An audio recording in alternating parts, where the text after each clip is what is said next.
हमें पहले ये समझना पड़ेगा कि ये जो उत्पीड़न हो रहा है आपका सिर्फ उत्पीड़न नहीं है, ये एक धर्म मजहब की एक किताब की मंशा है, हुक्म है।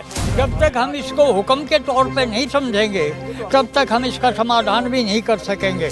आज एहसास तो हमने हमें करा दिया, लेकिन इस एहसास के नाते हिंदू रक्षा के लिए जो कुछ भी करना है वो हमें करना है। कुल मिला करके एक वर्ग है जिसका विजन क्लियर है, जिसका एजेंडा क्लियर है। जब तक हमारी सरकार और हमारी जनता ये हरफ ना समझेगी तब तक ना जनता के पास कोई समाधान है ना सरकार के पास कोई समाधान। कुल मिला करके हिंदू मानना उस आदमी का फर्ज है जो इस हिंदुस्तान की इस लकीर के बीच बीच में रहता है। जो नक्शा हमारा है इसके बीच में रहने वाले को, हर आदमी को हिंदू मानना पड़ेगा अपने आप को। तमाम पंचायतें होती हैं, जगह जगह धर्म सभा भी होती हैं, लेकिन इसके बावजूद भी हिंदुओं का उत्पीड़न कम नहीं हो रहा है। कहीं हत्याएं होती हैं, कहीं बच्चियों के साथ बलात्कार होता है। ये किस तरह से रोका गया? आज आप कहां से आए हैं अपने परिचय के साथ में, और इसका उपाय जरूर बताएं कि किस तरह से रोक पाएंगे हम। मैं राजेंद्र डबार सिद्धांती गाँव कंढावला से आया हूँ, और ये जो सवाल आपने किया है ये बहुत ही गंभीर और गहरा सवाल है। इस सवाल को समझे बिना अगर हम लाखों उपाय भी करें तो भी शायद कामयाब नहीं होंगे। हमें पहले ये समझना पड़ेगा कि ये जो उत्पीड़न हो रहा है आपका या हिंदू समाज का, ये सिर्फ उत्पीड़न नहीं है, ये कुल मिला करके एक धर्म मजहब की एक किताब की और एक आदमी की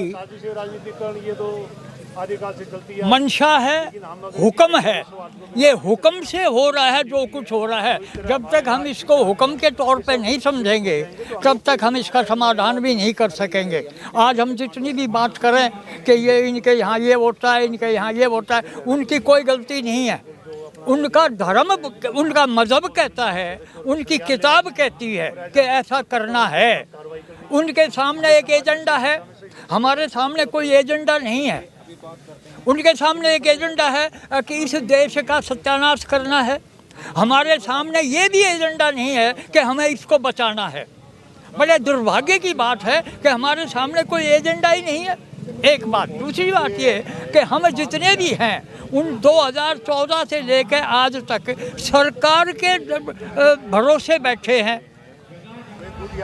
2014 से आज तक सरकार के भरोसे बैठे हैं। मैं इस सरकार का इस बात के लिए तो आभारी हूँ कि इन्होंने हमें हिंदू होने का एहसास करा दिया, वरना हम तो हिंदू कहने में भी शर्माते थे। आज एहसास तो हमें करा दिया, लेकिन इस एहसास के नाते हिंदू रक्षा के लिए जो कुछ भी करना है वो हमें करना है। बिल्कुल। आज जब तक हमारा नौजवान इस बात को नहीं समझेगा तब तक ये इस समस्या का समाधान नहीं होगा। मैंने पहले ही बताया, आपके सवाल का मैंने जवाब ये दिया है कि इसको आप बलात्कार भले ही कह रहे हो। दरअसल क्या है कि हमने 2 हरफ बड़े चुने हैं अपने समाज में। एक बलात्कार आजकल चुन लिया, पहले हमने इसका आतंकवाद चुना था। जब से हिंदुस्तान में मुसलमानों के पाकिस्तानियों के हमले होने लगे हैं तब से हमने उसको आतंकवाद कहकर बड़ा हल्का करा है। कभी ये नहीं सोचा कि ये हो क्यों रहा है, कर कौन रहा है।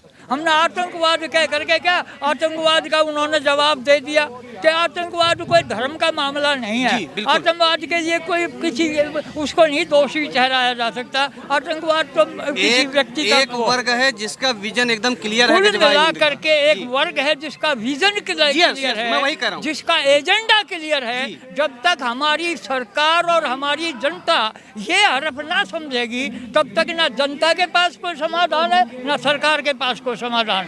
चलिए एक छोटी सी बात मैं आपसे करता हूँ कि सरकार जब करे तब करे, ठीक है। सरकार के हाथ में ये नहीं है कि जैसे अब मैं रोजमर्रा की ज़रूरतों की सामान लेता हूँ, उसमें हमारी मर्जी, हम किससे लेंगे, ये हमारी मर्जी है। हम किसको अपने घर में किराएदार रखेंगे, ये मेरी मर्जी है, सरकार की नहीं है। एक आम नागरिक होने के नाते समाज की क्या जिम्मेदारी है, क्योंकि अगर ऐसे दुष्कर्म हो रहे हैं, ऐसे गले रेत कर हत्याएं हो रही हैं, दिनों दिन हो रही हैं। एक होता है कि हम लोग ये कहते हैं कि एक नारा जंतर मंतर पर हुआ था और जिसके कारण बहुत बड़ा बवाल हुआ, लेकिन उस नारे का जमीनी हकीकत अगर देखा जाए तो किसी एक व्यक्ति की हत्या नहीं हुई थी, लेकिन एक नारा इजाद हुआ कि सर तन से जुदा जैसे नारे, और उसको इस यहाँ पे देखने को मिला, और एक नहीं कई लोगों के गले रेतकर हत्याएं हुई। तो ये लड़ाई किससे है, इस पर क्या कहना चाहेंगे? ये जो लड़ाई है, मैंने बताया पहले आपको, ये जो लड़ाई है ये केवल सरतन से जुदा या किसी व्यक्ति विशेष के सामने सामने नहीं है। ये लड़ाई एक यानी एक मजहब और एक धर्म की लड़ाई है। हम कुल मिलाकर के धार्मिक भावनाओं से बहुत दूर चले गए पिछले 70 साल में, जबकि उस एक मजहब का एजेंडा ही ये है, उनकी किताब सिखाती है, उनका देवता सिखाता है, उनका जो मालिक है वो सिखाता है। अब उसके सिखाने के नाते हमारा सबसे बड़ा कर्तव्य ये है, जनता का सबसे बड़ा कर्तव्य ये है कि हम इस बात को महसूस करें, और इस बात को महसूस करने के साथ साथ हम वो सारे उपाय करें जिससे हम इनसे यानी सुरक्षित रह सकते हैं। और उपाय में सबसे ज़्यादा बात यह है कि जब एक जगह से आवाज़ उठती है तो हम सबको इकट्ठे होना चाहिए। उस उपाय का मायने, उस उपाय में ये शामिल है। अब बहुत दफ़ा ये आवाज़ हो चुकी, वीडियो में बहुत दफ़ा आ चुका कि इनका बाइकाट करो, लेकिन कुल मिला के आपने बताया, उन्होंने बताया कि आज तक हम 80% उनका कोई बाइकाट नहीं कर पाए हैं। बिल्कुल, सिवाय सिनेमा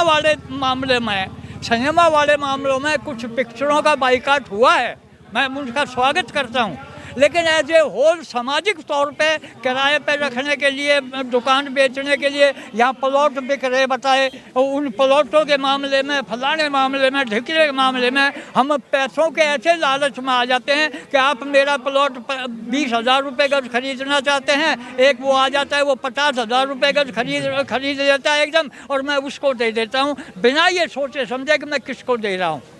ये कुछ बातें ऐसी हैं कि जब तक पूरा हिंदू समाज, पहली तो बात यह है कि दुर्भाग्य ये है कि इस देश का हर एक नागरिक जो है या पूरी आबादी जो है अपने आप को हिंदू समाज नहीं मान के चलता। सबसे बड़ा दुर्भाग्य तो ये है, जितना भी आज विपक्ष बैठा है उतना वही विपक्ष जो है वो अपने आप को हिंदू मानता ही नहीं है। हिंदू मानना उसने बीजेपी का एक एजेंडा मान लिया है कि ये तो बीजेपी का काम है और हमने बीजेपी का विरोध करना है।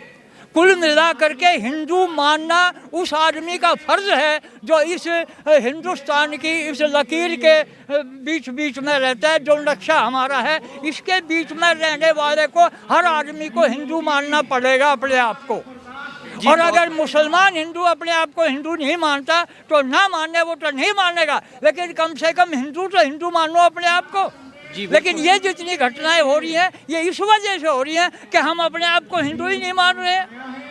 हमारी बहन बेटियां भी अपने आप को हिंदू मान के नहीं वो कर रही हैं, वो अपने आप को सेकुलर मान के सारा काम कर रही हैं। कुल मिला करके अकेले किसी एक आदमी का कसूर नहीं है, उनने तो अपनी हरकत करनी है, उनने तो जो करना है वो करना है। आप कितनी गाली देते रहिए, कितनी उनकी आलोचना करते रहिए, कितना ये कहते रहिए कि इनका तो बाप भी अपनी बेटी के साथ बलात्कार कर लेता है, फलाना जमका, कितना कुछ कहते रहिए। उनका एजेंडा भी है और उनकी मानसिकता भी है और उनकी ट्रेनिंग भी है, उनकी किताब इजाज़त देती है ये सब कुछ करने का, तो वो उनमें बुराई क्या है जो वो कर रहे हैं। आप उनकी आलोचना क्यों करते हो इस बात की कि वो तो ये करते हैं, वो तो वो करते हैं, वो तो वो करते हैं। आप अपने आप को देखो कि आपके शास्त्र क्या कहते हैं, आपके वेद क्या कहते हैं, और आप उसमें से कितना कर रहे हैं। उनकी ईमानदारी है कि जो उनकी किताब कह रही है वो करे जा रहे हैं। आप अपने आप को देखिए कि आप कर क्या रहे हैं। आपके देवी देवताओं की बात कही जाती है कि उनके हाथ में हथियार था, उसके हाथ में। मैं आपसे पूछना चाहता हूँ कितने लोगों के घर में हथियार है, कितनों के हाथ में हथियार है। कुछ करोगे भी क्या औरों को गाली देते रहोगे। मैं निवेदन करना चाहता हूँ हिंदुस्तान के हर नागरिक से, हिंदुस्तान के हर नौजवान से कि कुछ बकवास करना या कहते रहने में विश्वास मत करो, कुछ करना भी सीख लो। जब तक कुछ करना नहीं सीखोगे, आज कितना के रेजुलेशन पास करोगे इस पंचायत में। ऐसे रेजुलेशन 1962 से सुन रहा हूँ मैं, बहुत हुए हैं, लेकिन हालात जूं के तूं हैं। कब सुधरेंगे ये? इस बात पर सुधरेंगे कि 24 का इलेक्शन आप इस शर्त पे इलेक्शन में शामिल हो। मोदी जी को बता दो कि हम इलेक्शन में जब हिस्सा लेंगे जब आप हमारी 5-7 मांगे हमारी पूरी करोगे।